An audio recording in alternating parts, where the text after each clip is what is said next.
Kia ora, ngā mai ki te whare. Welcome to The House. I'm Louis Collins. Anyone that uses the internet will be able to tell you that a comment section can be a pretty toxic place. Even more so when that comment section is a part of a thread or post about politics.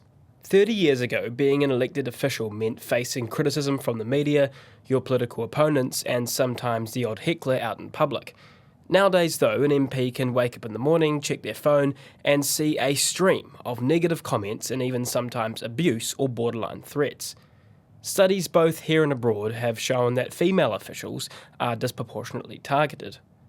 Aotearoa New Zealand has always prided itself on just how accessible our elected officials are, but the number of dodgy or violent encounters with the public experienced by MPs has quietly increased. This week at Parliament, the Ministry for Women, in collaboration with NetSafe, hosted a cross-party panel where MPs spoke of their experience with online harm.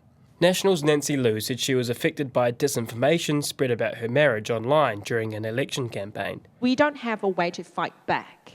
It's not like that I can just stand up in front of Parliament and say, I'm going to have a press conference and make it clear right here that, so and so and so. I don't have an opportunity to do that either. So it got us thinking for quite some time in terms of what we do to protect ourselves, me and him. He's also in a full-time job, our children, our family, and what tools do we have to fight back? And we're still searching. Both Labour's Duncan Webb and National's Greg Fleming said as males their experience of abuse had rarely been personal and were mostly attacks on their political ideas or beliefs. This is a gendered issue, right? And sure, I've had nasty comments and I've had incidents at markets and so on, but the power dynamic's entirely different. So I'm not going to I don't think it can really be compared effectively. I am not deeply affected by most of the comments I see. It's a very rare day where it really, hurts. But I understand entirely that's not the case for everyone else. And for some people, the way to be the best they can be at their job, which I always think is the question, is, stay away from social media. Or put the phone down for a week and don't post anything. The fact of the matter is, you're not going to lose the election on the basis of being silent for a week, right? So where has this animosity come from? Fleming theorised that perhaps the uniquely adversarial environment at Parliament is partly to blame.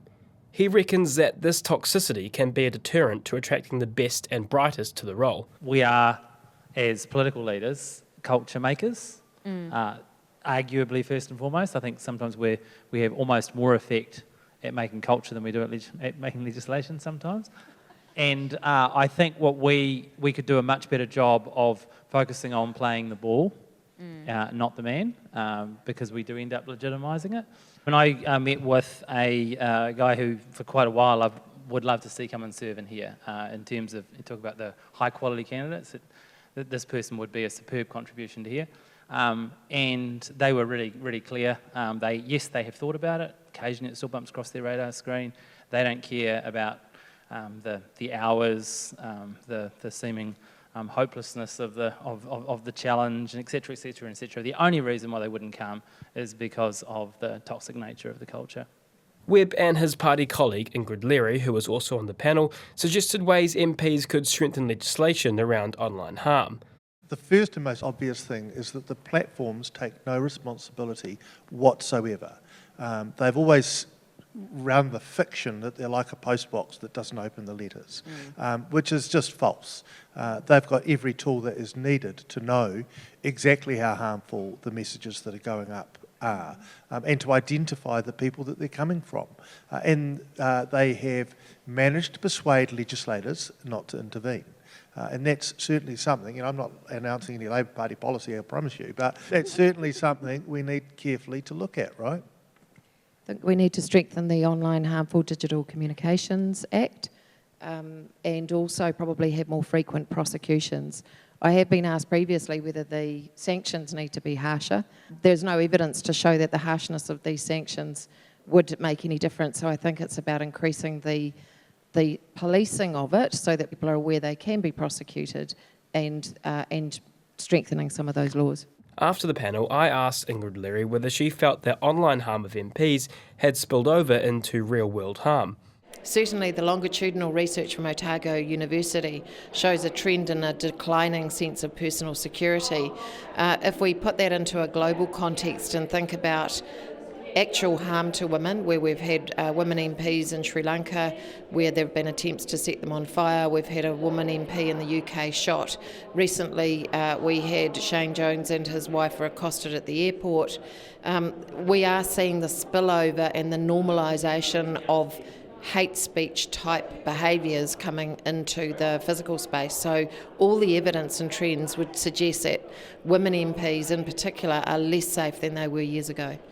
Do you think that it's a deterrent to young, particularly rangatahi that are female, wanting to come into politics, wanting to go into the public sphere? My worry is that it is a deterrent for anybody from any marginalised group who stops to second guess a decision or desire to go into politics because of fears of personal security or online harm. We are seeing that play out in local body elections already, including here in Wellington, with some of the stories that have been ventilated around the type of abuse that the current Mayor Tory Whanau has experienced. That's not the only place it's happening. So it can and will have a chilling effect, and that's really unfortunate for democracy, because democracy relies on representation and collective decision making that includes all voices. We don't want any voices left out, and yet the agenda from the alt-right and from the imported politics that we have seen is specifically and deliberately to send a clear message to women that they are not welcome in politics. And just finally, from a personal point of view, how do you deal with the animosity from hateful comments or threatening comments? I'm lucky because I've got a pretty thick skin. It does impact differently if, as a woman and mother, we feel like we have put our children at risk, which is something I have experienced. But I think that resilience is very personal, and the types of abuse that I have experienced both online and in person are nothing compared to some of my colleagues. And I'm thinking here specifically of Jacinda Ardern and the Honourable Nanaia Mahuta, who during the height of the COVID lockdowns experienced extreme online abuse. Jacinda Ardern had more than 50 times the amount of online abuse of any other public figure in New Zealand. And the fact that they could still bring themselves to come in and go to work each day for the betterment of New Zealand is quite extraordinary. Are you optimistic that things like the announcement by the Ministry today of their new program will actually have a tangible impact on mitigating that online harm? What I see is that the Ministry and Parliament are trying to humanise the experience, and I think that's useful, because when people see personal stories and the personal impact and see politicians as real people, hopefully they will be able to relate to that and maybe think twice before they become keyboard warriors. I think all of us have a role to play in terms of managing our own value system and how we conduct ourselves online, also in this place at Parliament, where some of the behaviours could be seen to contribute to the vitriol that is being hurled at politicians, because people don't necessarily see that some of this is theatre and is not real life. Responsibility for the safety of MPs lies with the Parliamentary Service, one of the two agencies tasked with running Parliament. I caught up with their Chief Executive. I'm Rafael González Montero, and I'm the Chief Executive of the Parliamentary Service. What have you observed in your role as CE, maybe over a 10-year period or a 5-year period, in terms of safety of MPs? Is it getting worse? I think the safety of MPs is certainly not getting better. We've seen a lot more volatility in the threat landscape, and we can see both online and in the physical world. We obviously had the protest, and that defined a lot of the things that we are seeing right now. But I have to say that unfortunately what's happened with female politicians especially has been pretty bad for a long time, and I think is getting worse. Do you think there's kind of one thing you can put it down to that's caused that aggression? I don't know what the issue is. I think certainly social media has had a big impact on this type of behavior, but unfortunately, international research shows that is something that happens all over the world, especially with female leaders. So what's the current arrangements of security with MPs that Parliamentary Service uses in the community and online? So we make sure that when something happens, or we ask the members of parliament that when something happens, they communicate with us so that we are aware of what they are dealing with, and then we liaise with the police to do an assessment of the behavior that they have been subjected to. So that's more reactive than proactive. How do you sort of prevent that kind of behavior from happening or try and mitigate it? It's very hard because it's something as big as social media, and members utilize the tools that they want to communicate with the public, and they are wide and varied. So it's very difficult to do anything in advance. So unfortunately, we are the ambulance at the bottom of the cliff.